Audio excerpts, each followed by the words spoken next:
Subscribe to IMR Scary Tales and watch spine-chilling horror stories almost every day. And don't forget to click on the bell icon. I was taking a road trip in my Mustang from Texas to Arizona to visit my brothers. I usually keep emergency supplies in the trunk, such as water and tools. I was taking, I guess, what you would call a scenic back route, because I like flying at high speeds with the top down, without worry of other cars or the police. This was one of those completely deserted roads, with one lane on either side, and nothing but deserts and cacti and shrubs as far as the eye could see. I was flying down the road when the car started to emit these concerning popping noises from under the hood, and the car started to jolt or jump slightly. I put a heavy foot on the brakes to bring the car from a speeding 90 miles an hour and then came to a gradual halt. I got out of the car, popping the hood, pretending as if I'd know what to expect or how to go about fixing it. There was no smoke, nothing like that, but I didn't have a clue as to what could be the problem. I got back in my car to try and start it again, as I feared the damn thing wouldn't even start back up now. The car was a #1 Ford Mustang, so yeah, it was an old car, with its share of problems naturally. I tried to call my roadside service company, but then I realized that I didn't have any service this far out in the desert. I was more or less stranded. I hadn't seen a single other car pass me that whole hour I was driving on the road, and I was scared to think how long it would take for another car to pass by. I waited on the side of the road, sitting on my car's trunk for literally hours, sweating my ass off. My spirits rose when I saw the shine of a car reflecting the sunlight, speeding down the road in the horizon. I hopped off my trunk and started walking and waving my arms out for help, but the car didn't stop. It just zoomed past me, pure evil. I didn't know how somebody could leave another human being stranded like this. Nightfall came and the hunger was setting in. No cars that passed since the first, and I was trying to fill my stomach with the water bottles I had in my trunk. Eventually, I saw headlights approaching.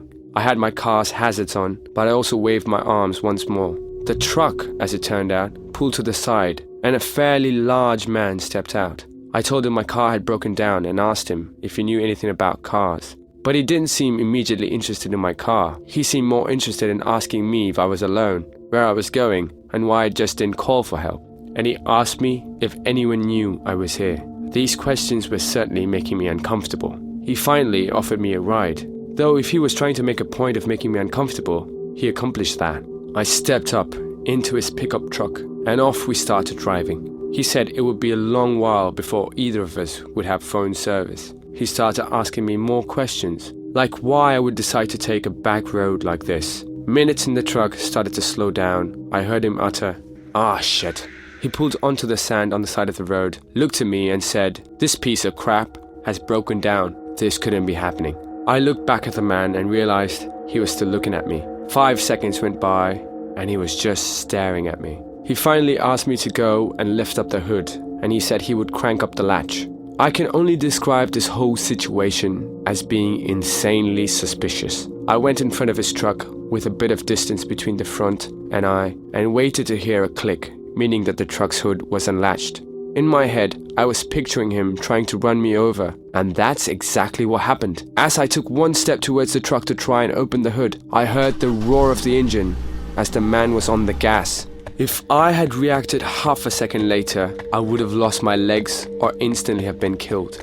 I took off running into the pitch black night, looking back to see the taillights still there, and then gunshots, surely gunshots, aimed at me. That man was trying to kill me. It was too dark out there for him to possibly shoot me dead without some kind of luck, but I thought I was going to die at any moment. I ran as far as I could. Then I made myself as low to the ground as possible. I heard the truck speeding off into the distance, so I turned and saw the taillights of the truck slowly disappearing down the empty road. I eventually fell asleep on the side of the road, and the nightmare didn't end until early morning when I woke up to another pickup truck passing by. I waved him down, covered in dirt and sand, and thank God this man was actually normal. He and his wife, they gave me water and drove me to the nearest town where I was able to call the towing company. It was a 45-minute drive back to my car in that goddamn road, and then the same distance back to bring it to the shop. Long story short, this was the worst trip experience of my life. I think someone trying to run you over and then shoot at you isn't something you simply get over.